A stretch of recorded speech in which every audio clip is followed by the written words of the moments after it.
Gate की exam difficult है या डिफरेंट है, इस वीडियो में मैं आपको ये बताने वाला हूँ। Hi guys, I am Margiv Trivedi. I am MTech from SUNIT Surat, 3 times GATE qualified and I have mentored over 3000 students across the nation. जैसे कि मैंने बताया, अराउंड 3000 स्टूडेंट से मैंने बात की, उसमें से बहुत सारे एस्पायरिंग कैंडिडेट से मैंने जो बात की उसमें उन्होंने मुझे ये बताया कि सर गेट की एग्ज़ाम तो इतनी डिफ़िकल्ट है, इतनी कम्पिटिटिव है, तो हम कैसे स्कोर कर पाएंगे। ठीक है, लेकिन यही मिथ को लेकर ये वीडियो मैं बना रहा हूँ कि ताकि आपको ये समझ में आए कि गेट की एग्ज़ाम डिफ़िकल्ट नहीं है लेकिन डिफरेंट है। कि बहुत सारे स्टूडेंट्स जो गेट के लिए तैयारी करना शुरू करना चाहते हैं या फिर कर भी रहे हैं अभी, वो लोग क्या करते हैं कि गेट का प्लान ड्रॉप कर देते हैं कि भाई ये तो बहुत ज़्यादा डिफ़िकल्ट होगा तो मैं ये नहीं कर पाऊँगा। तो गेट का प्लान अगर आप ड्रॉप कर रहे हो, बहुत ज़्यादा अपॉर्चुनिटीज़ आप मिस कर रहे हो। By end of this video आपको ये चीज़ एक्चुअली समझ में आएगी कि गेट एक्चुअली डिफ़िकल्ट एग्जाम नहीं है, डिफरेंट है, क्योंकि मैं एक्चुअल रीजंस आपको प्रैक्टिकली बताने वाला हूँ इस वीडियो में। तो let's directly jump into the main content. मैं आपको जो बताने वाला हूँ, सबसे पहले ये बताऊँगा कि एक 5 रीजंस हैं जिसकी वजह से गेट आपको डिफ़िकल्ट लग सकती है। ठीक है, पहले मैं उसकी बात करता हूँ। Reason number 1, 19% qualification ratio. GATE में इस साल 19% का क्वालिफिकेशन रेशियो था।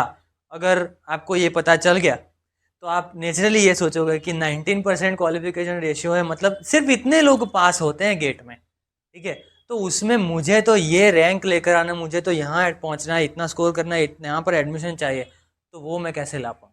दूसरी चीज़ ये हो सकती है कि किसी आपके फ्रेंड ने जो आपके साथ पढ़ रहा है बरसों से, ठीक है, उसने बोल दिया कि भाई गेट तो डिफ़िकल्ट एग्ज़ाम है, तेरे बस की बात नहीं है। ठीक है, या फिर मेरे बस की भी बात नहीं है, अगर वो डिमोटिवेटेड है तो आप भी डिमोटिवेटेड है। ठीक है, तीसरी चीज़ ये हो सकती है कि कोई आपके फैकल्टी मेंबर ने आपको बता दिया, क्योंकि फैकल्टी की बात हम जनरली सुनते हैं, फैकल्टी आपको पढ़ाते हैं तो ठीक है, वो आपके मेंटर है, तो अगर उन्होंने बोल दिया तो आपके ऊपर बड़ा इम्पेक्ट होगा, आप डिमोटिवेट हो जाओगे गेट की एग्ज़ाम देने के लिए।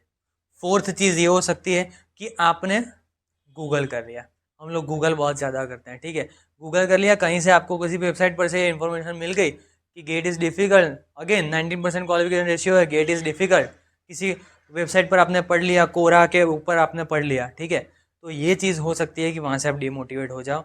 और फिफ्थ एंड लास्ट थिंग कि सिलेबस। आपने सिलेबस चेक किया तो आपको समझ में आया कि आपकी ब्रांच के सारे कोर सब्जेक्ट्स जो आप 4 साल में पढ़ते हो कॉलेज में, वो सारे सब्जेक्ट एक साथ 3 घंटे में आएंगे सिंगल एग्जाम के अंदर। तो ये भी एक बहुत बड़ा इम्पैक्ट आपके माइंड के ऊपर कर सकता है कि भाई इतना सारा सिलेबस में एक साथ कैसे प्रिपेयर करूँगा। गाइज, अब मैं आपको ये चीज़ बताने वाला हूँ कि गेट डिफ़िकल्ट कैसे लगती है, वो तो मैंने आपको बता दिया, लेकिन डिफरेंट कैसे लगेगी अब मैं वो बताने वाला हूँ। डिफरेंट क्यों है ये गेट के एग्जाम। ठीक है, सबसे पहली चीज़ होती है माइंडसेट की, यानी कि गेट की एग्ज़ाम में हमें मल्टीपल सब्जेक्ट के साथ डील करना होता है। हमने अब तक जितनी भी एग्ज़ाम दी है यूनिवर्सिटी तक, स्कूल से लेकर यूनिवर्सिटी तक, उसमें क्या किया है कि एट अ टाइम सिर्फ एक सब्जेक्ट की प्रिपरेशन की है, उसकी एग्ज़ाम दी है, और फिर वो सब्जेक्ट हम भूल जाते हैं क्योंकि फिर से वो सब्जेक्ट कहीं पर आने वाला ही नहीं है। ठीक है, कॉलेज में भी हम एक सब्जेक्ट को 6 मंथ्स तक पढ़ते हैं पूरे सेमेस्टर में, फिर उसके एग्ज़ाम देकर वो सब्जेक्ट भूल जाते हैं क्योंकि उसकी ज़रूरत अब नहीं है, कोई एग्ज़ाम नहीं है। गेट की एग्ज़ाम में पूरे, आपको पता है जैसे मैंने आगे भी बताया, पूरे एंटायर इंजीनियरिंग के सारे कोर सब्जेक्ट एक साथ 3 घंटे में रैंडम सीक्वेंस में आपके सामने आते हैं। तो उसमें ये चीज़ हो सकती है कि भाई कोई एक सब्जेक्ट को अगर मैंने प्रॉपर टाइम नहीं दिया तो उसमें आपका स्कोर कम हो जाए। देखिए, यहाँ पर मैं एक चीज़ बता देता हूँ आपको। जैसे मैंने बताया 19% क्वालिफिकेशन रेशियो है, उसका मतलब क्या हुआ कि भाई 19% लोगों को ही इंडिया में आता है, मतलब अपने इंजीनियरिंग का अच्छा नॉलेज सिर्फ 19% लोगों के पास है। नहीं, गेट की एग्ज़ाम के लिए तो ऑलमोस्ट सारे स्टूडेंट जो प्रिपरेशन कर रहे हैं वो अच्छी ही करते हैं, सबके पास नॉलेज होता है, सबको सब कुछ ऑलमोस्ट सारे फॉर्मूला याद है, सबने बहुत मेहनत की है तो सब कुछ याद है, सब कुछ पता है, सारे कंसेप्ट भी क्लियर है, लेकिन मार्क नहीं आते गेट के एग्ज़ाम में। वो लोग ये 3 घंटे में परफॉर्म नहीं कर पाते।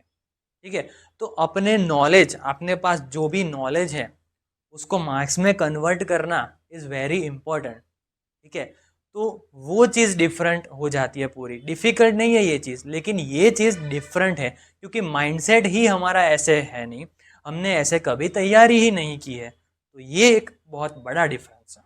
दूसरी बात गाइज, अगर आपने एक अटेम्प्ट दिया गेट का, ठीक है, मान लो कि आपने पूरी तैयारी नहीं की थी जितनी आपको एक्चुअली करनी थी, तो आपने एक कैजुअल अटेम्प्ट दिया, ठीक है, वो एक अच्छा अटेम्प्ट था, लेकिन आप जितना स्कोर करना चाहते थे, जैसा परफॉर्म करना चाहते थे, वैसा अगर आप नहीं कर पाए तो आपके पास क्या ऑप्शन है? नेक्स्ट ईयर गेट दे दीजिए, ठीक है। गेट की एग्ज़ाम ईयर में सिर्फ एक बार कंडक्ट होती है, आपको ये चीज़ पता होगी, ठीक है। तो ये इस तरीके से भी ये एग्ज़ाम डिफरेंट है कि ईयर में सिर्फ एक ही बार कंडक्ट होती है, आप जब चाहो ये एग्ज़ाम दे सकते हो फ़ी भर के, ऐसी चीज़ नहीं है यहाँ पर। ऐसा भी हो सकता है गाइस कि जैसे मैंने आगे भी आपको बताया कि डिफ़िकल्ट आपको इस तरीके से लग सकती है एग्ज़ाम कि आपके किसी मेंटर ने या फिर फ्रेंड्स या फैमिली में से किसी ने बोल दिया। तो मैं ये कहूँगा गाइस कि जो लोग आपको सजेशन दे रहे हैं कि भाई गेट इज़ डिफ़िकल्ट या फिर ये है या फिर वो है, कुछ भी, क्या उन्होंने गेट दी है? वो लोग कितने क्वालिफाइड हैं गेट की एग्ज़ाम के बारे में? उनको कितना पता है गेट के बारे में? आपको वो भी जानना चाहिए, ठीक है। अगर कोई भी रैंडम बात कर रहा है, कोई भी आदमी कोई भी रैंडम बात कर रहा है, तो आप डिस्ट्रैक्ट हो जाओगे, आप करेक्ट इन्फॉर्मेशन से दूर हो जाओगे। तो ये चीज़ ध्यान में रखिए। इसमें अगर मैं आपको एक एग्जांपल दूँ गाइस, तो अगर हमें ज्वेलरी लेने जाना है, ठीक है, तो हम कहाँ जाएंगे? ऑब्वियसली ज्वेलर के पास ही जाएंगे, ठीक है। क्यों? क्योंकि उसकी एक्सपर्टीज इस फील्ड में है, आपको भी नहीं पता है, ठीक है, आपको, आपके फ्रेंड्स को, रिलेटिव किसी को नहीं पता है, लेकिन एक ज्वेलर जो है उसको ही एग्जैक्टली पता होगा कि भाई ज्वेलरी की कितनी कीमत होती है, ठीक है, ये कितना इंपॉर्टेंट है, ये कितना इंपॉर्टेंट है। तो उसी तरीके से आपको भी यही चीज़ करनी है कि जो उस फील्ड में एक्सपर्ट है, आप जो भी करना चाहते हो वो फील्ड में जो एक्सपर्ट है उसकी ही एडवाइस माननी चाहिए।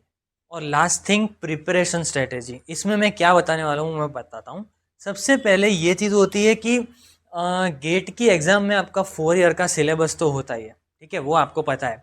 अच्छा, वो मैंने मान लिया कि भाई 4 ईयर का सिलेबस तो है, तो सारे सब्जेक्ट को एक साथ लेकर हमें चलना है, तो वो शायद डिफ़िकल्ट हो सकता है, वो हमें डिफ़िकल्ट लग सकता है, लेकिन जिस किसी ने अपने यूनिवर्सिटी में सिर्फ मगअप किया है, सब कुछ मगिंग अप किया है, सब कुछ याद रख के एग्ज़ाम देकर सब कुछ भूल गए, उसको ये चीज़ डिफ़िकल्ट लगेगी, ठीक है।